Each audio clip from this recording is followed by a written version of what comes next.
put the groceries back. The cashier reached for the paper bags. An elderly man lowered his eyes, his trembling fingers searching every pocket of his worn coat for money that wasn't there. I'm sorry, he whispered. A customer behind him scoffed. If you can't afford dinner, don't waste everyone else's time. Another rolled her eyes. People like him always expect someone else to pay. The old man said nothing. His shoulders sank as the cashier began removing bread, milk, and canned soup from the counter.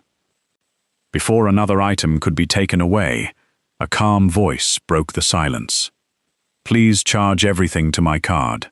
A beautiful plus-size woman stepped forward and placed her bank card on the register. The old man stared at her in disbelief. She answered with nothing more than a gentle smile. Everyone deserves to go home with dinner. The supermarket fell strangely quiet. Outside, a man in a dark suit touched the earpiece hidden beneath his collar. Sir, your grandfather has just been approached. No one inside realized the frail old man they had mocked was Arthur Romano, the beloved grandfather of Chicago's most feared mafia boss. For a long moment, Arthur Romano remained standing beside the checkout counter, his grocery bags untouched. The embarrassed silence that had settled over the supermarket lingered long after the cruel remarks had faded. The customers who had mocked him suddenly found the tiled floor fascinating. Even the cashier, who had only been following store policy, looked uncomfortable. The woman who had stepped in didn't appear angry. She didn't glare at anyone. She didn't ask for recognition. She simply accepted her receipt, handed Arthur one of the heavier bags, and smiled as though helping a stranger was the most ordinary thing in the world. You really shouldn't have done this, Arthur said softly, still trying to process what had happened. She shrugged with an easy smile. I know. He blinked, surprised. But I'm glad I did. Arthur cleared his throat. At least let me reimburse you. She shook her head. No, I insist, and I politely refuse. The corners of Arthur's mouth lifted despite himself. You drive a hard bargain. I own a bookstore, she replied with a quiet laugh. Negotiating comes with the job. For the first time since realizing his wallet was missing, Arthur laughed as well. The sound felt unfamiliar after the humiliation of the last few minutes. What if I simply want to thank you? Emily adjusted the strap of her worn canvas bag before answering. Then promise me something. Anything. If you ever see someone else having a bad day. She glanced toward the checkout lanes where the impatient customers had suddenly become very quiet. Be the person who makes it a little better. Arthur studied her face. There was no calculation. No curiosity. No attempt to discover who he was. No expectation that the elderly man before her could somehow change her life. Only kindness. The kind that existed because someone chose it every single day. You don't even know my name, Arthur observed. She smiled. I don't need to. Then, almost as an afterthought, she extended her hand. I'm Emily. Arthur. They shook hands like two old neighbors meeting for the first time. Take care of yourself, Arthur. You too, Emily. She picked up her own shopping bag and headed toward the exit without looking back. Arthur watched until she disappeared through the automatic doors. Only then did one of the discreet security agents approach from outside. Mr. Romano, are you all right? Arthur nodded. I am now. As another guard retrieved the forgotten wallet from the back seat of the waiting car, Arthur looked across the parking lot just in time to see Emily unlocking a weathered blue hatchback. On the rear window was a small decal, Carter's Corner Bookstore. Arthur quietly repeated the name to himself. Once, then again, making certain he would never forget it. That evening, the Romano family gathered for dinner inside the penthouse overlooking downtown Chicago. The dining room reflected generations of success, yet the atmosphere remained surprisingly warm. Vincent Romano arrived late from a board meeting. His tailored charcoal suit carried the authority expected of the chairman of Romano Global. The men who worked for him feared disappointing him. The business world respected him. But before greeting anyone else, he walked directly to his grandfather. "How was your afternoon?" Arthur smiled over his cup of tea. "Interesting." Vincent immediately noticed the amusement in his eyes. "What happened?"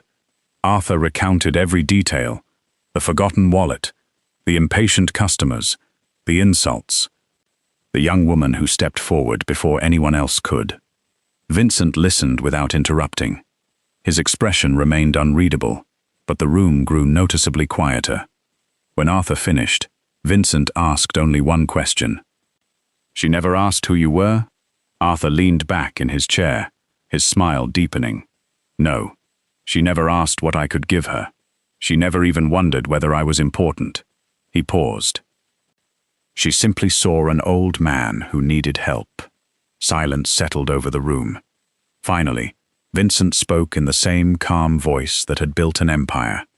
"Find her." One of his senior aides looked up immediately. "For what purpose, sir?" Vincent's answer came without hesitation. "I want to meet the woman who treated my grandfather with dignity, when everyone else chose convenience." 3 days passed before Vincent Romano walked through the door of Carter's Corner bookstore. The brass bell above the entrance chimed softly. Unlike the polished marble lobbies of Romano Global's headquarters, the little bookstore welcomed visitors with worn wooden shelves, handwritten recommendation cards, and the comforting scent of old paper mixed with fresh coffee. It wasn't impressive. It wasn't luxurious. Yet it felt strangely alive. Emily looked up from a stack of newly arrived books and smiled with the same warmth Arthur had described. "Good morning." Vincent returned a polite nod. "Morning." She tilted her head, studying him for a moment. "You look like someone who's either searching for a very specific book," she paused dramatically, "or completely lost." A faint smile touched Vincent's lips. "I'm looking for business strategy." Emily glanced at his perfectly tailored suit, expensive watch, and polished shoes. "I guessed." "You did. You have the spreadsheet face." Vincent raised an eyebrow. "I'm not sure whether that's a compliment." "It isn't." She laughed before he could respond. "It just means you probably spend too much time solving problems and not enough time reading stories." He couldn't remember the last time someone had spoken to him without the slightest concern for his status. No hesitation, no flattery, no fear. She simply treated him like another customer. Emily led him toward a shelf, labeled Business and Leadership. She ran her fingers across several titles before stopping. "You could buy any of these." Vincent glanced at the books. "They're all bestsellers." "They are," she nodded. "And they're all predictable." Instead of handing him a business book, she reached for a novel with a colorful illustrated cover.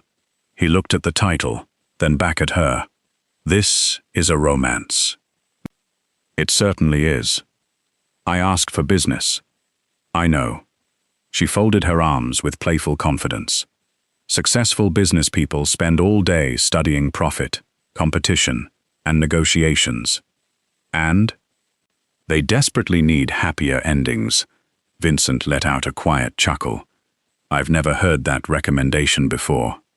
"That's because most booksellers want repeat customers." "You don't?" "I do." She grinned. "But I also like surprising them." Against all logic, Vincent bought the novel. As she placed it into a paper bag, Emily smiled. "When you finish it, come back. You assume I'll read it." "I assume curiosity eventually defeats pride." He almost corrected her. Instead, he simply accepted the bag. "I'll let you know. I'll be waiting." The following Tuesday, he returned. Emily looked up from arranging children's books. "You finished it already?" "I did." "And?" Vincent hesitated. "It was..." She leaned forward expectantly. "Better than I expected." She crossed her arms triumphantly. "I knew it. It wasn't exactly realistic." Neither is becoming a billionaire before 40. He blinked. What makes you think I'm a billionaire? She laughed. I don't. But that watch could probably pay my rent for a year. Vincent instinctively glanced at the watch he had forgotten to remove. So you're observant. I own a bookstore. She shrugged.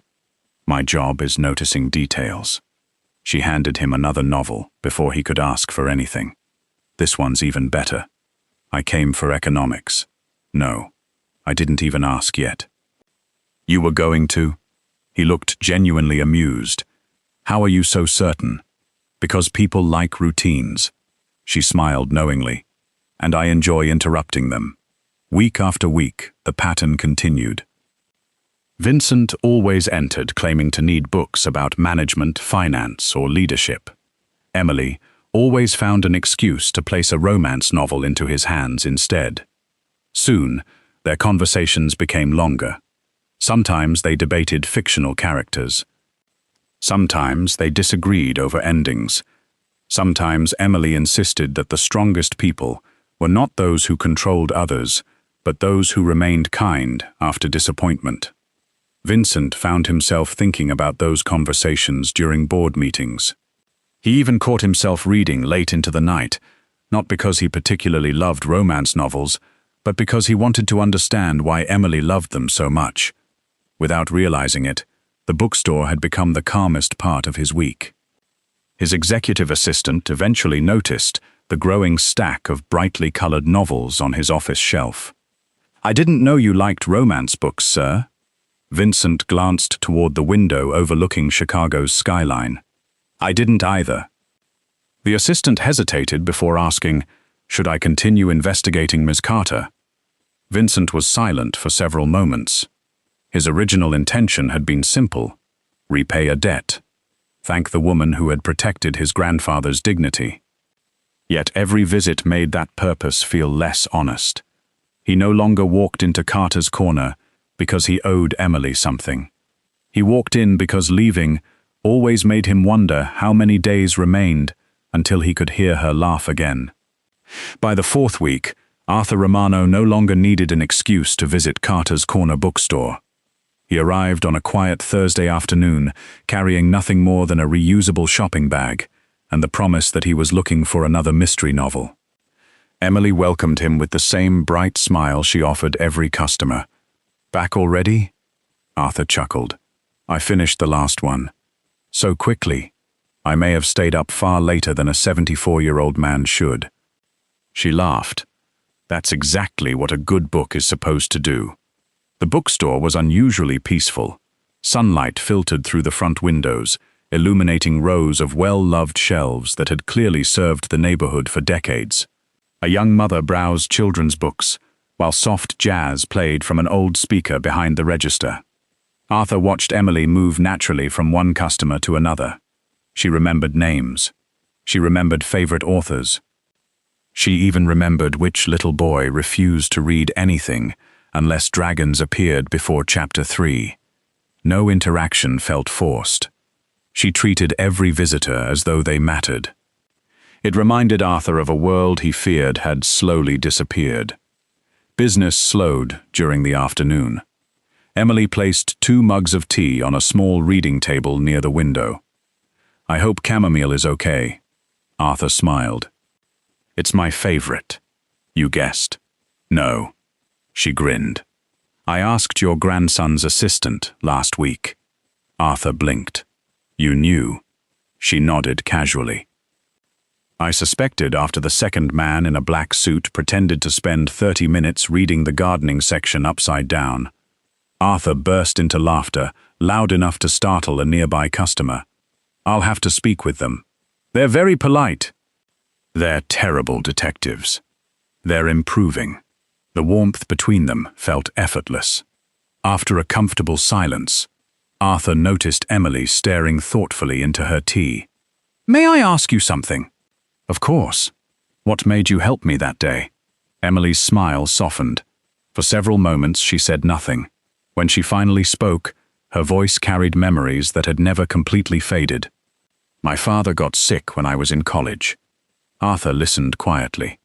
He owned a small repair shop. After the treatment started, customers disappeared. The bills kept arriving. And eventually, she paused. There wasn't enough money for everything. Arthur could almost picture the younger Emily trying to remain hopeful while life slowly became heavier. One evening, she continued, Dad stopped at a grocery store after work. He thought he had enough. He didn't. Arthur lowered his eyes. The story already sounded painfully familiar. He called me afterward. He never cried in front of me. But I could hear it in his voice. Emily wrapped both hands around her cup. He told me someone he'd never met quietly paid the difference. They didn't wait for thanks. They didn't tell him their name. They simply smiled and left. Arthur remained silent. Do you know what my father said when he came home? Emily looked toward the books lining the walls. He said that dignity can be the greatest gift a stranger ever gives you. She swallowed gently before continuing. That person didn't just buy groceries. They reminded my father he wasn't alone. The bookstore became very still, so I made myself a promise. Arthur nodded. If life ever gave me the chance, I'd become that stranger for someone else. That evening, Arthur repeated every word to Vincent. Neither man touched the expensive dinner waiting before them. Vincent listened more carefully than he had listened to any board presentation in years. So that was why, he murmured. Arthur nodded. She wasn't helping me because she thought I deserved it. She was honoring someone she'll probably never meet again. Vincent stared out across the Chicago skyline. Every merger he had negotiated, every skyscraper his company had built, every fortune he had accumulated. None of it seemed capable of creating the kind of legacy one anonymous act of kindness had left behind. We spend our lives measuring wealth with numbers, Arthur said quietly. Emily measures it with people. Those words stayed with Vincent long after the conversation ended. The following afternoon, he found himself standing once again inside Carter's corner. Emily looked up with a teasing smile already forming. Let me guess. He folded his arms. I haven't said anything yet. You don't need to. She reached for a novel from the display beside the register. You came for another business book. Vincent smiled despite himself. I did. She handed him a romance novel instead. I know. For the first time in years, the most powerful man in Chicago realized he wasn't returning for the books anymore. He was returning because every visit reminded him that there were still people in the world who believed kindness was worth giving, even when nobody was watching. By early autumn, Carter's corner bookstore had become busier than it had been in years. Word of Emily's thoughtful recommendations had spread through the neighborhood. Families lingered longer between the shelves. Local reading clubs chose her store as their meeting place. Sales were still modest, but for the first time in a long while, Emily allowed herself to believe the bookstore might survive. When the Chicago Literacy Alliance announced its annual fundraising gala, Emily was invited to represent independent bookstores across the city. She hesitated before accepting. Formal events had never been her favorite, not because she disliked people, because she had grown used to being judged before anyone spoke to her. Still, literacy mattered too much to refuse. So she ironed her favorite navy blue dress, tied her hair back with simple elegance, and reminded herself that she belonged there just as much as anyone else. The ballroom glittered with crystal chandeliers and polished marble floors. Executives, publishers, educators, and philanthropists mingled beneath soft music while cameras captured every important handshake. Emily felt slightly out of place, but she greeted everyone with the same warmth she offered customers in her bookstore. Several teachers thanked her for donating books to neighborhood schools. A librarian hugged her after recognizing her name. Those small conversations eased her nerves, until another voice interrupted. Well, Melissa Grant approached with practiced elegance, dressed in an expensive designer gown that seemed chosen to command attention. I didn't expect Carter's Corner to receive an invitation. Emily smiled politely. It's a literacy fundraiser. Melissa glanced around the ballroom. I assumed invitations were based on influence.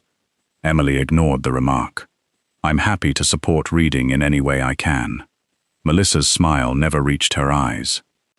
How admirable. Within moments, a small crowd had gathered, sensing tension.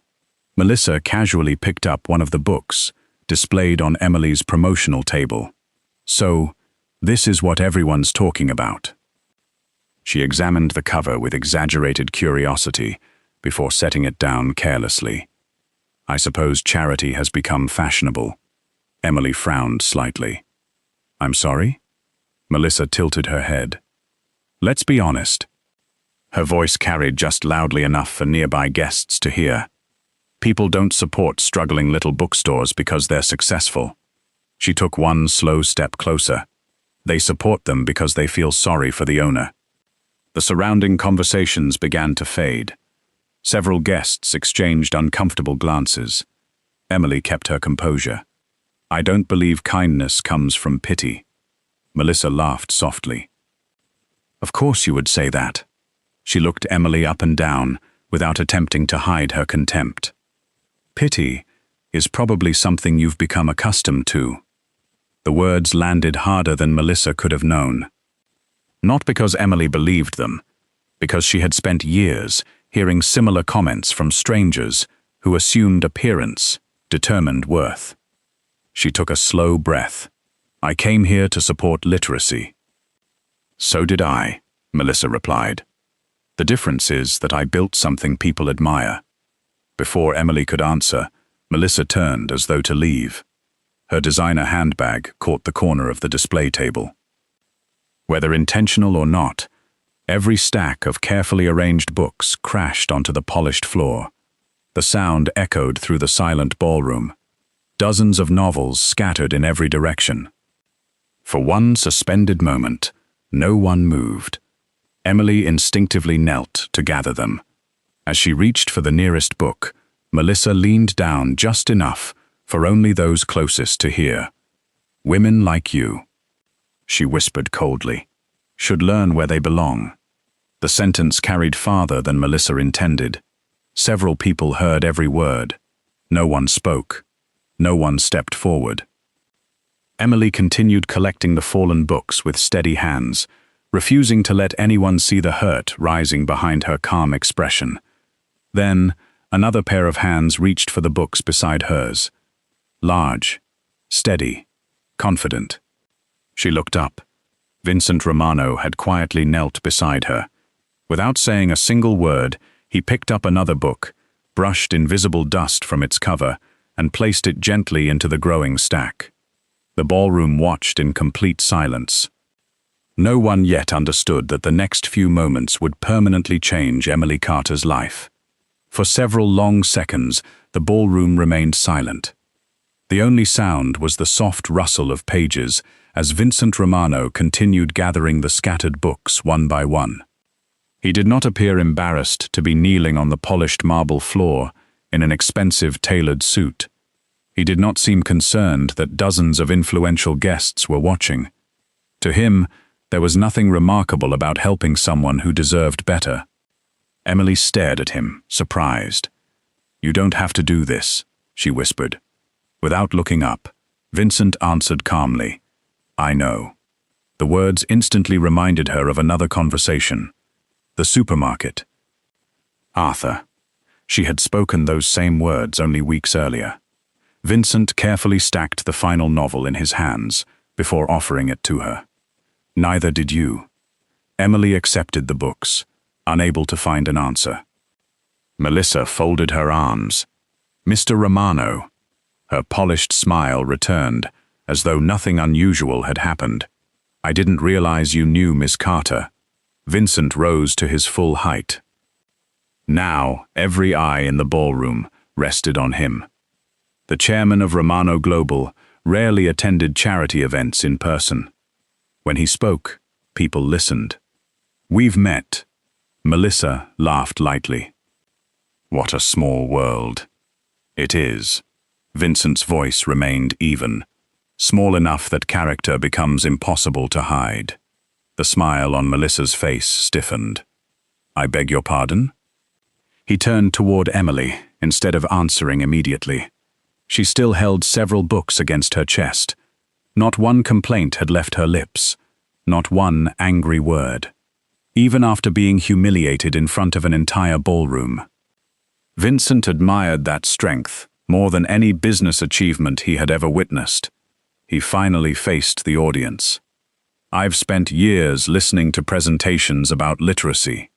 His voice carried effortlessly across the room. We discuss reading statistics, educational funding, corporate responsibility.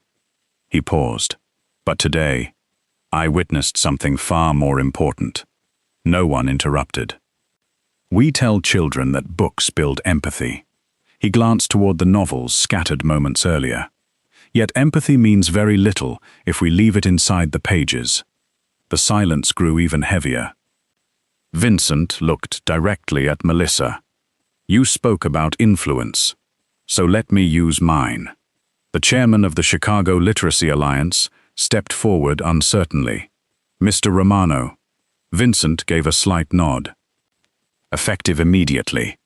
Romano Global will establish a citywide partnership supporting independent bookstores throughout Chicago. Gasps spread across the ballroom. Several reporters immediately lifted their cameras. The chairman blinked in disbelief. A partnership? Yes. A long-term literacy initiative. Community grants. School reading programs. Building renovations. Author events. Children's outreach. His words came with calm certainty, the kind of certainty that transformed promises into reality. The chairman could barely speak. That would be extraordinary. Vincent continued. The first bookstore selected for the program. He turned toward Emily. Will be Carter's Corner. Emily's eyes widened. What? The room erupted into whispers. Melissa's confident expression disappeared completely. One publisher leaned toward another. How much is Romano Global committing? Whatever it is, it'll change the entire industry. Emily shook her head. Mr. Romano. Vincent. She hesitated. Vincent. I can't accept something because you feel obligated. His expression softened. Who said anything about obligation? She looked genuinely confused. Your grandfather. The groceries. I don't want charity. Vincent smiled gently. I'm relieved, because I wasn't offering charity. He took one slow step closer. His next words were spoken clearly enough for everyone in the ballroom to hear. I'm offering partnership. Another long silence followed. Then he added the sentence that no reporter would forget. I'm not supporting Emily Carter because she once helped my grandfather. He paused deliberately. I'm supporting her because she reminds this city what kindness looks like. The words struck the audience with unexpected force. Many of the guests had known Emily for only a few minutes, yet every one of them had witnessed her quiet dignity. She had never defended herself, never insulted Melissa in return, never demanded sympathy. She had simply picked up her books. The applause began with a single elderly librarian standing near the back of the room. Then another. Then another. Within seconds, the entire ballroom was on its feet. Teachers applauded. Authors applauded. Publishers applauded. Even guests who had remained silent during Melissa's insults now joined the ovation. Emily blinked rapidly, overwhelmed. She wasn't accustomed to being seen. Not like this. Not for the right reasons.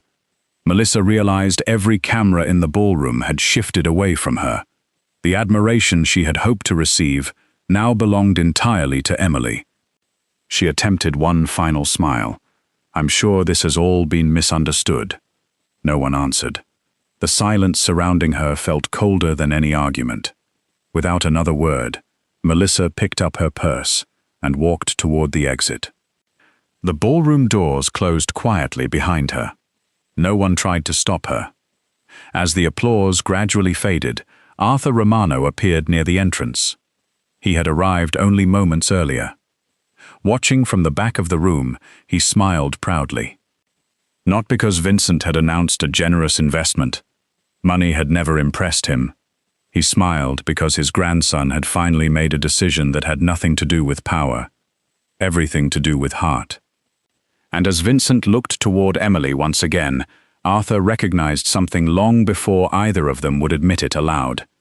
Vincent Romano had started searching for a woman worthy of gratitude.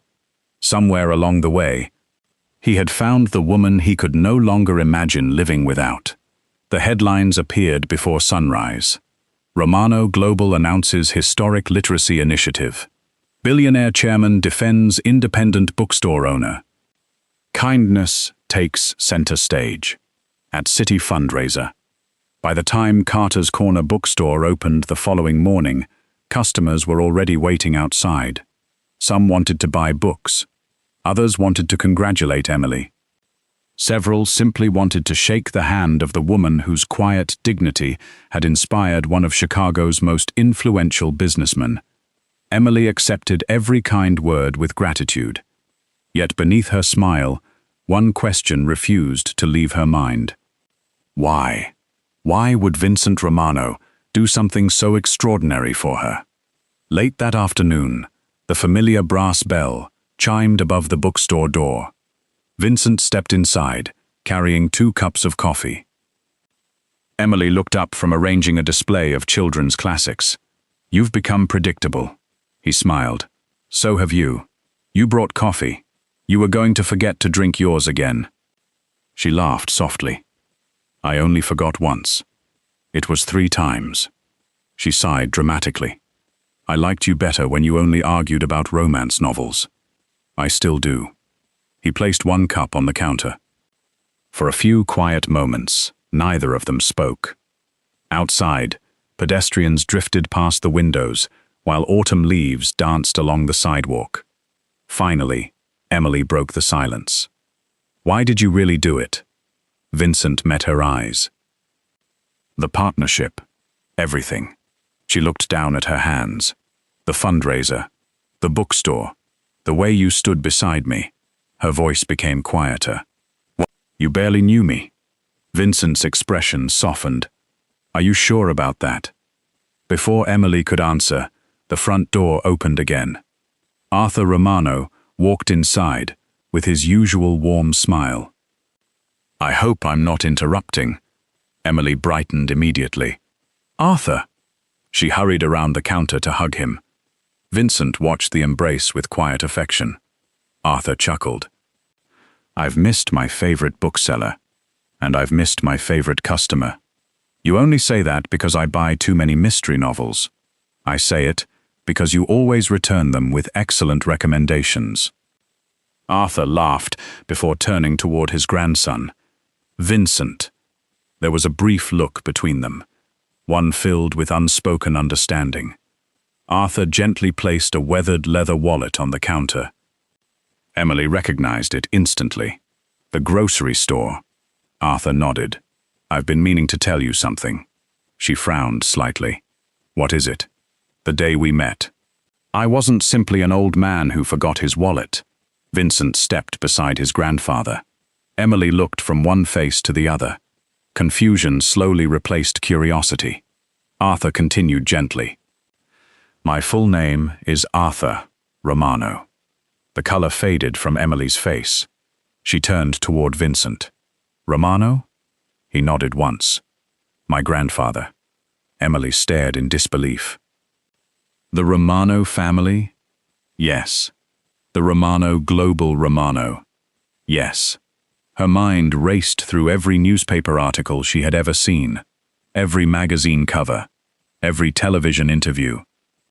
She looked around the little bookstore as though expecting the walls themselves to explain what was happening. I don't understand." Arthur quietly squeezed her hand. "My grandson wanted to thank the woman who treated me with kindness." Emily slowly turned toward Vincent. "So, the first day you came here, you already knew who I was?" I did. She stepped back. And every visit after that. Yes. The silence between them felt heavier than any argument. Emily looked hurt rather than angry. You should have told me. I wanted to. So why didn't you? Vincent answered with complete honesty. Because somewhere along the way, it stopped being about thanking you. She searched his face. I don't understand. He took one slow step closer. The day you paid for my grandfather's groceries. You believed you were helping one elderly stranger. Emily's eyes filled with tears. You were actually changing the future of the man who loves him most. She lowered her gaze. I never expected anything in return. I know. That's exactly why I kept coming back. He smiled with quiet tenderness. I didn't fall in love with the woman who paid the grocery bill. A tear escaped down Emily's cheek. I fell in love with the woman who never asked for credit afterward. The bookstore fell perfectly silent. Even Arthur quietly stepped farther away, giving them the moment they deserved. Emily shook her head slowly. You know who you are. She looked at Vincent with fragile uncertainty. You're admired, powerful, successful. She laughed weakly through her tears. And then there's me. I own one little bookstore. I've spent years hearing people say, women who look like me should be grateful for whatever attention they receive. She swallowed hard. I stopped expecting anyone would ever truly choose me. Without hesitation, Vincent reached for her hand. His voice remained calm, firm, certain. They never looked closely enough. Emily looked into his eyes. I saw the woman who made frightened children smile with stories. I saw the woman who remembered every customer's favorite author. I saw the daughter who turned one stranger's kindness into a promise that changed countless lives. He gently squeezed her hand. And every time I walked through that door, I never once saw a woman who needed to become someone else. I only saw the woman I hoped would someday choose me. Emily could no longer hold back her tears. Not because her heart was breaking, but because, for the very first time in her life, someone had fallen in love with her heart long before noticing anything else. Arthur quietly smiled toward the bookshelves. Some gifts could never be purchased. They could only be earned, and his grandson had finally found one. Winter gradually gave way to spring. For the first time in many years, Carter's Corner bookstore no longer struggled to survive from month to month. Thanks to the partnership established through the Romano Foundation, the little neighborhood shop had become the heart of a citywide reading initiative. Every Saturday morning, children filled the reading corner with laughter as volunteers read stories aloud. Local authors held free workshops for aspiring writers. Teachers borrowed classroom collections without worrying about limited school budgets. Shelves that had once stood half empty were now filled with donated books waiting to find new homes. Emily often paused in the middle of the busy afternoons just to watch the smiles around her. The bookstore had always been her dream. Now it had become something even greater. It had become hope shared with an entire community. Vincent never tried to take credit. Whenever reporters asked about the project, he redirected the attention elsewhere. The foundation provides resources, he would say. Emily provides the heart. She always rolled her eyes whenever she heard the quote. And you keep embarrassing me. He smiled. I'll probably never stop. Arthur remained the bookstore's most loyal visitor. Every Saturday afternoon, he appeared carrying a different mystery novel under his arm. He insisted he came only to browse. No one believed him, especially not Emily. You've already read that one twice, she teased one weekend. Arthur looked completely innocent. I forgot how it ended. Vincent laughed. You solved the mystery before chapter 5. Arthur shrugged. That doesn't mean I can't enjoy it again. Emily shook her head affectionately. You aren't checking on the books. Arthur smiled knowingly. No, I'm checking on the people. His eyes moved from Emily to Vincent. Finding them smiling beside one another was all the reassurance he ever needed. One sunny afternoon, a little girl wandered into the bookstore, holding a stack of picture books, almost as tall as she was. She looked up at Emily with complete seriousness. "Can I ask you something?" "Of course," Emily replied. The little girl pointed toward Vincent, who was carrying several heavy boxes of new books from the delivery truck. "Why does that handsome man always carry everything for you?" Emily glanced toward Vincent. He looked back with the same gentle smile that had first appeared the day he walked into her bookstore, pretending to buy business books. She laughed softly before answering. "Because he says I carried something much heavier." The little girl frowned. What was it? Before Emily could answer, Vincent walked over and gently placed the final box on the floor. He smiled warmly. She carried kindness. He reached for Emily's hand. "Long before she ever carried my heart." The little girl smiled, as though the answer made perfect sense. Emily's eyes met Vincent's. No grand speeches were needed anymore. No secrets remained between them. Only quiet certainty.